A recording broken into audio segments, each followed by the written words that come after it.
I was feeling really, really good, dancing, having fun, and we ran out of cocaine. So we pooled our money and I asked around, and somebody said, this guy's selling it.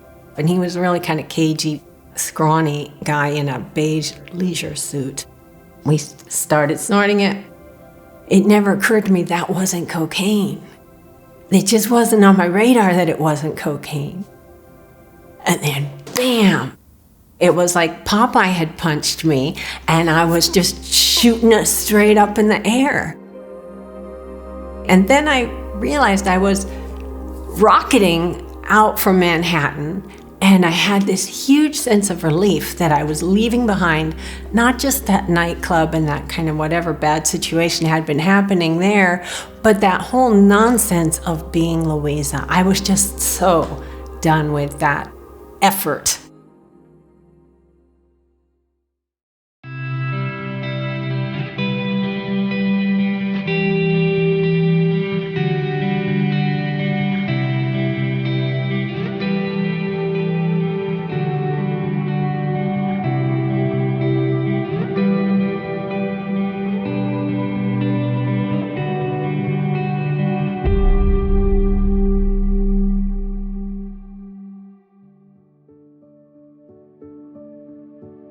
I'm Louisa Peck. I grew up in Seattle. My dad was a law professor. My mom's sort of an art historian. My dad was really, really atheist. For him, academia and freedom from the church were the same thing. So it was a very academic home, and it was a very performance-oriented home. We didn't get love just for being us. We had to do well, perform, make them proud. So I was very academic from the get-go, did really well in school. And I found I liked philosophy classes, and that's where I really got into proving there was no God. So, we'd read someone like Descartes, and he'd do the whole, I think, therefore I am, I have an idea of God, therefore. And I would just tear that argument. I just remember getting so into that paper to just I'm going to prove he's wrong. There's no God. That's ridiculous. I liked modernism because I felt in modernism, people were finally waking up from the dream of this Anglican church and finally facing the darkness, facing this indifferent, cold universe, which was really all there was and no point to life. I had to change schools many times. So by the time I got put in this private high school at 10th grade, they all had friends already. And I just made some what I call camouflage friends so that you're not sitting all by yourself. Finally, senior year, I discovered beer, and I just started finding out where parties were and going and getting wasted. And all of a sudden, people liked me. And I liked me better when I was drunk. So I just kind of play acted this role as if I knew what I was doing and convinced them that that's who I was. But inside, I was like a very nervous actress, just what should I do now? How am I acting? How am I coming off? How's my performance? And it was such a weird way to live, but it was the only thing I knew. I graduated in 1982, got to New York, and there was Studio 54. There was, I was just sort of trying to live the dream, except for I kept having panic attacks. So I would live the dream by staying drunk enough that I wouldn't have panic attacks. At a certain point, I asked a friend to come down to Manhattan and bring a lot of coke. And so he was a dealer back in college, and he came down, brought a lot of coke. We did a lot of coke in the apartment, and then we took a cab and went to the Peppermint Lounge. I was feeling really, really good, dancing, having fun, and we ran out of cocaine. You know, my life, I was always trying to be cool enough, feel cool enough that I would feel okay. The next party, you're gonna finally feel cool. No, this next drink, you're gonna finally feel okay. No, you just need this toke of pot, and that's the moment when everything is gonna change for you. And I felt I was just right on the cusp of that. I was almost at the point where I would be cool and feel okay, and now we're out of Coke. And so we pooled our money and asked around, and somebody said, this guy's selling it. So we bought a gram from him, and he's like, it's good stuff, good stuff. And he was really kind of cagey, scrawny guy in a beige leisure suit. We started snorting it, and my friend, who was a dealer, was like, this is doing nothing. It's worthless. It's you know, and he kind of just threw down his bill like, we've been had. And I thought, well, it numbed our gums. Maybe it's just bad cocaine, and if I do the whole pile, I'll get a little bit high. So I just snorted and snorted the whole pile. And then I shouted in his ear, I'm gonna go to the bathroom. And even on the way to the bathroom, I started seeing this interference of when you're gonna faint, there's like these little red speckles. And I was kind of like, whoa, this must be a cocaine side effect. That's so cool. And I went, waited in line in the bathroom. It got more and more and more. By the time I was in the stall, I could only see directly in front of me. And I realized I couldn't read any of the graffiti, any of it. And also couldn't get any breath of air. It felt like all the air was breathed up in that bathroom. So I got out of the bathroom and I'm breathing and I'm not getting anything. And I really did not know I was dying. I was upset that there was no air, and I was upset about this side effect, but it never occurred to me that wasn't cocaine. It just wasn't on my radar that it wasn't cocaine. Later, after I got sober and made friends in Alcoholics Anonymous, some of them were drug dealers, and several have told me we used to cut cocaine with lidocaine back in the 80s because the lidocaine was so much cheaper. But it sounds like you got sold pure lidocaine. And lidocaine poisoning, it's an anesthetic, usually used topically, but people sometimes commit suicide by just taking a tube of lidocaine that's 5% lidocaine and swallowing it, right? Mine was pure lidocaine. And so my heart was starting to slow down and getting down to like, I don't know, 30 beats a minute, something like that. So no matter how much I breathed, my brain was not getting oxygen. I found my date and I told him there's no air in here, there's no air. And he's like, it's fine. And I was angry, like, why aren't you noticing that there's no air? He took me to the bar and the bartender gave me a glass of water. And I really did not want a glass of water. I wanted air, but I just took a sip. And then, bam, I thought that I had collapsed and hit my chin on the bar because that's where I felt this blow. But no, it was like Popeye had punched me and I was just shooting it straight up in the air. And there was so much relief because I was no longer oxygen starved.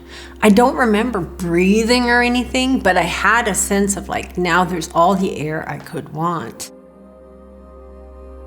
And then I realized I was rocketing out from Manhattan, and I had this huge sense of relief that I was leaving behind not just that nightclub and that kind of whatever bad situation had been happening there, but that whole nonsense of being Louisa. I was just so done with that effort. It was a perfect, clear blue sky. And I sensed that the ocean was under me, perfect blue going all the way to the horizon. I made a decision that I was going to arch back and do a back bend dive. And then I could see the ocean below me, and I was diving toward it, and I thought, isn't it like concrete? Because I'm like 300 feet up. Isn't that like concrete when you hit it, But I didn't have any fear. I was just like, we'll see. And so then I dove straight down. And then I could see it was way up to the surface, but the surface was gorgeous from down there, and the bubbles were going up by me, and it was all so gorgeous. And I said, man, I wonder if I can make it to the surface okay. And then there I'm there. Then I looked and I saw a mesa that came up, and on top of it was this old weather-worn house. And I thought, that house has to do with me, and I gotta get there. Next thing I know, I've reached the house, but I'm at the door sill, and I'm like this high above it. I was just a subjective point of awareness, and I didn't have a body. And I crossed the threshold. Once I was over the threshold, then I knew this is the house of my ancestors, and they have all come this way through this house. And I could begin to feel my ancestors around me, grandparents, and I had a sense of a generation beyond that. And the strongest presence was my grandfather, who had died before I was born. They were all really excited to meet me, really happy that I was crossing over, ready to greet me, but I couldn't see them. I could just feel them. I didn't even hardly know who any of my ancestors were in my regular life. And people who are interested in genealogy or whatever, I was like, who cares about that? But here, I was just honored to be following in their footsteps, and with this feeling that we go through this house. And I had a sense of we, and it was all of the people who are connected to me.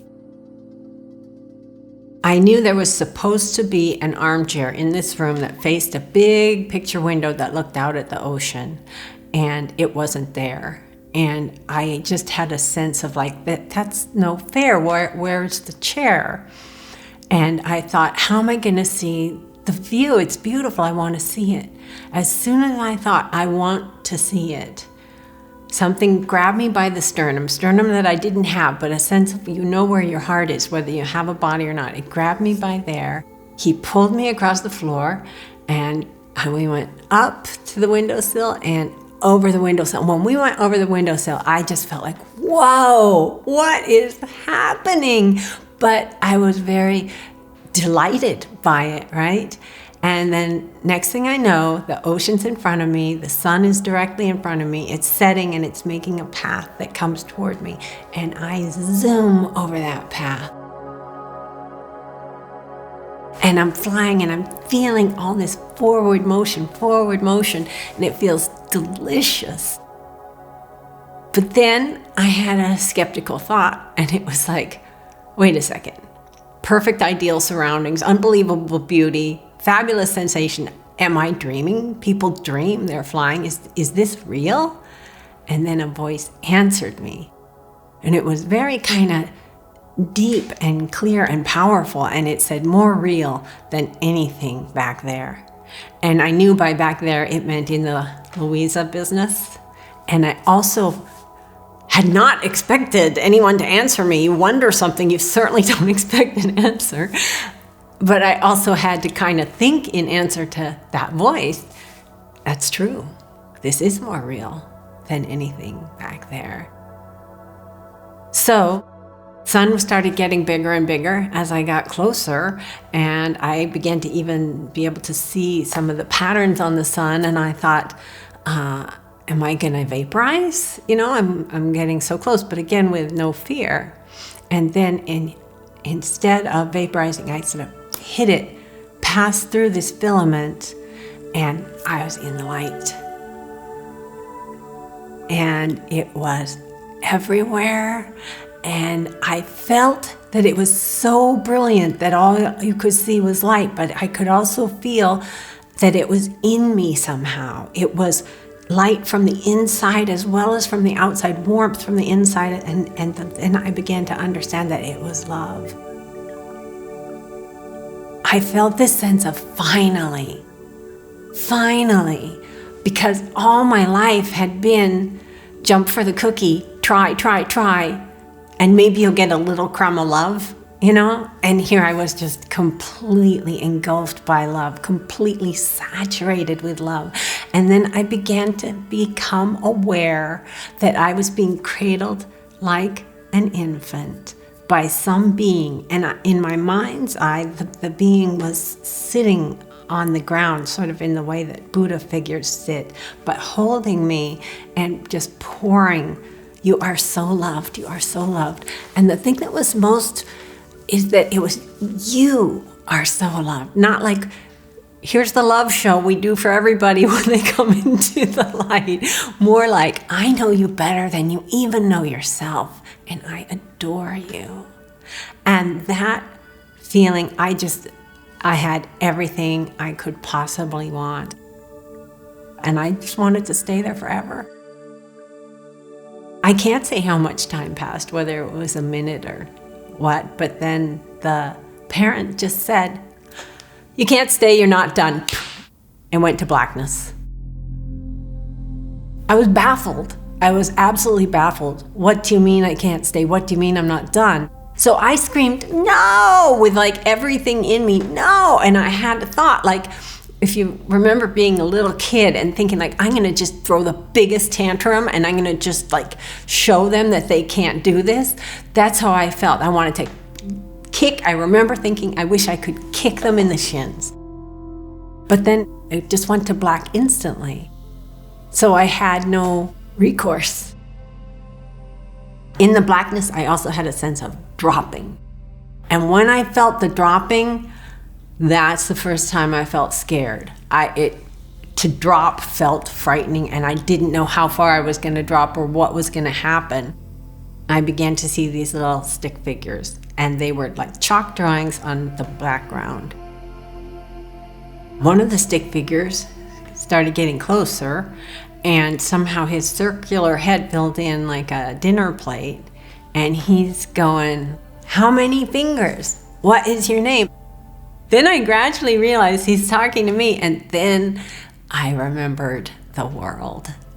When I came back to reality, all the stick figures turned into all the people in the crowd around us, right? And he was the bartender, of course. And I had just come alive again. It was the hugest bummer. I remembered I am back in the meat puppet. Everything is manual now. Everything is back to this stupid memory I have of how things worked. It was more like, you gotta be kidding. I'm not going back to this song and dance. No way. So I was lying on the ground, and there were people all around, as many as I could see, a wall of people, and I didn't quite understand why, and there was a whole lot of water around me. I thought that they had, like in the movies or whatever, thrown water on me to revive me, but it was actually sweat had just poured out of me when I came animate again. The bartender had been doing CPR on me the whole time. It was about 3 minutes. I had, from the time I took the sip, flipped backward, but into a grand mal seizure. And I had banged all around having a grand mal seizure, and then cardiac arrest. And so the bartender started the CPR. He kept up with the CPR. No, CPR is not working. CPR is not working. And I turned gray, and my date says that it was so long to him that it wasn't working, and I turned so gray and looked like a corpse and nothing like myself that he had actually just told the bartender, she's gone. Just cover her up, give it up, she's gone. But he didn't. And, it's so hard to say. I never thanked him. So we all went up the stairs together, and I'm like, why are we going up the stairs? Okay, let's go up the stairs. And we sat outside, and it was in Greenwich Village, so we were sitting on this bench with our backs to the wall, and the bartender came over to talk first to my buddy, or my date, and then he turned to me, and he said, you were gone a long time. we kind of thought you weren't coming back.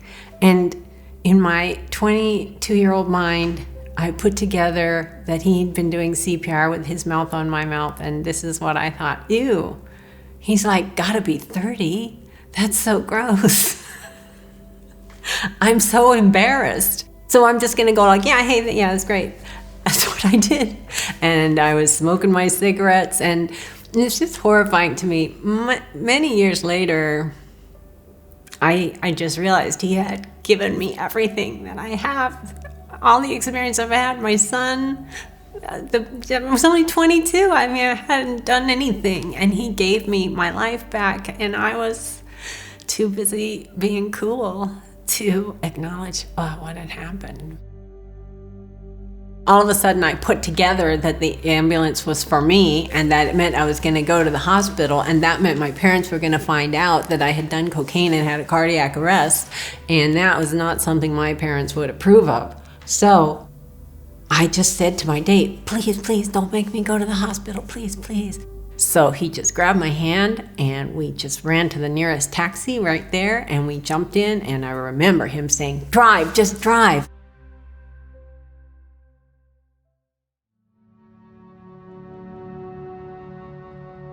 In the morning, I remember having bruises all over. Back of my head was all lumpy, but most of all my sternum from the CPR. And I talked to my roommate about what had happened, and she said, so do you think that the parent thing that you said was holding you, was that like God? And I knew it was, but I just couldn't go there. I thought, if this is true, and if I went somewhere and that was pretty close to God, filling me with love, and I can remember people saying God is love and stuff like that, that means the church people are right.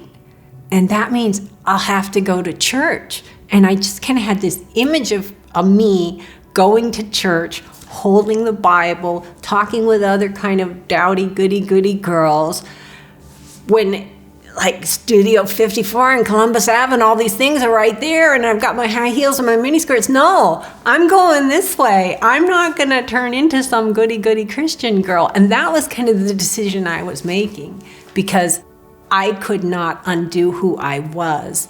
It really had more to do with, this is me, this is what I believe, and if I acknowledge this is real, I have to start over from scratch.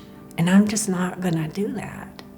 So I told some people about the story as if it were a very cool hallucination. And then I just kind of put it away and tried not to think about it.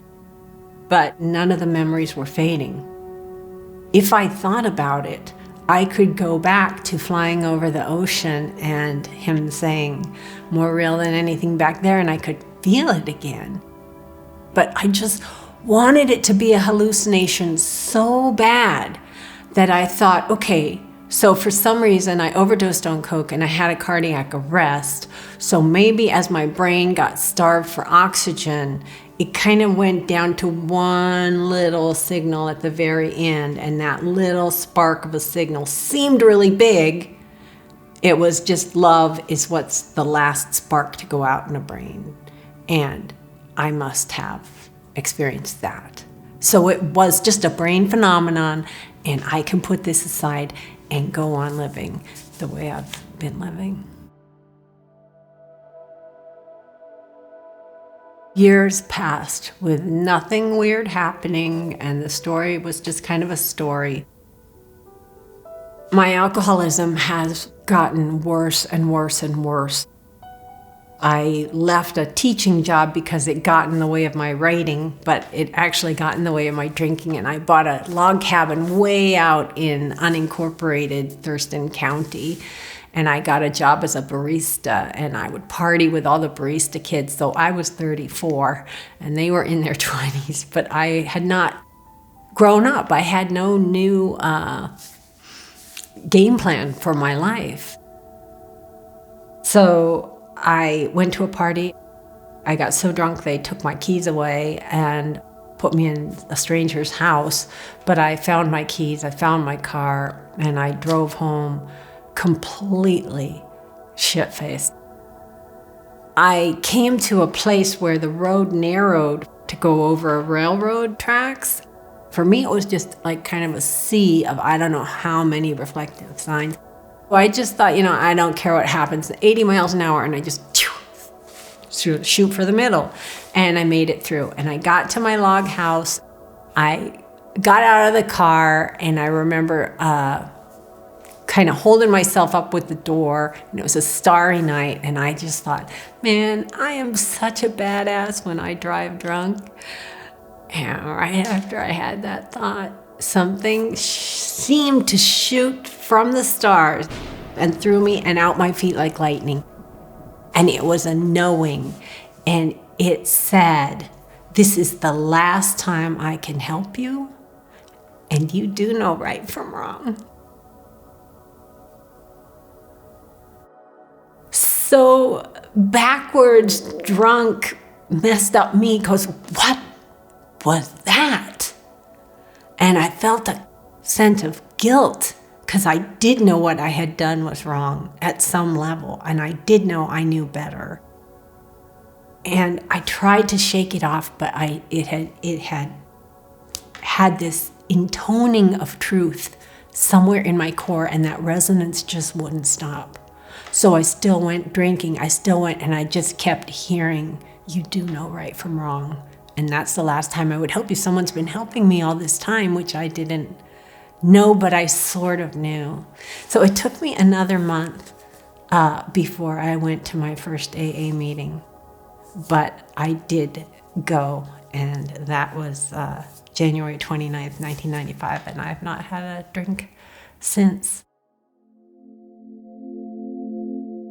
I am a completely different person now than I was at the time when I had the NDE, which is 40 years ago. So part of it is aging, but I actually think if I had aged with no direction, I'd be a bar hag somewhere. And then a lot of it is AA because I learned a lot from listening to the old timers and so on and just being in meetings. But there's also this component of knowing, not thinking that God is real. I think it's important not to segregate God as separate from anything else. God is a nexus of intelligence and love, which are actually the same thing, but it's in everything. So in the trees that made this chair was God. God is the energy that is everywhere. It is not useful to personify God as some dude in the sky, and it is not useful to say, well, God's the boss and then these angels are at a low. They're all the same, but I feel like my angel is a conduit for God, and then I can also be a conduit for God. And that I can always come back to as a touchstone that my job is to leave each person I encounter a little happier than they were. And I take this in everything I do. I work one-on-one with people in my work, but I always take the time to talk to them and ask and get somehow a laughter, a human moment in our work. And people that I pass on the street, sometimes I'm in the airport and I'll get overwhelmed and I'll just say to him, I can't smile at everybody. But I feel like each person that I exchange that little spark with, if it's positive, if there's a moment of seeing we're both human and I'm saying good wishes towards you, I'm doing my job. It's hard being human. It's hard being incarnated in the meat puppet and burping stuff back and forth to each other and signals. It's just difficult. I also feel there are dark energies in the world and that hate foments more hate. And free will is a big deal. We can destroy the world by choosing hate. We do know right from wrong. And I could have smashed my brains open on a tree or a telephone pole. That's what he was saying. You're free to do that, to destroy yourself if you want. but you do know right from wrong, and you can move forward. Same thing as a whole human race. We have these horrible hate makes hate conflicts going on in the world, but we deeper down know that love is what we're going for. So God wants us to find the path to love. I think that Martin Luther King nailed it when he said, hate cannot drive out hate, only love can do that. And our survival-based limbic system tells us, no, hit them harder than they hit you, But Jesus was trying to say, give them your coat too. It's trying to say, turn it around and find a way to love. And that's what Gandhi and Martin Luther King and Nelson Mandela, all these people who've changed the world, did it by seeing, no, you don't hit back. You love back so that the other person sees they were wrong to hit you.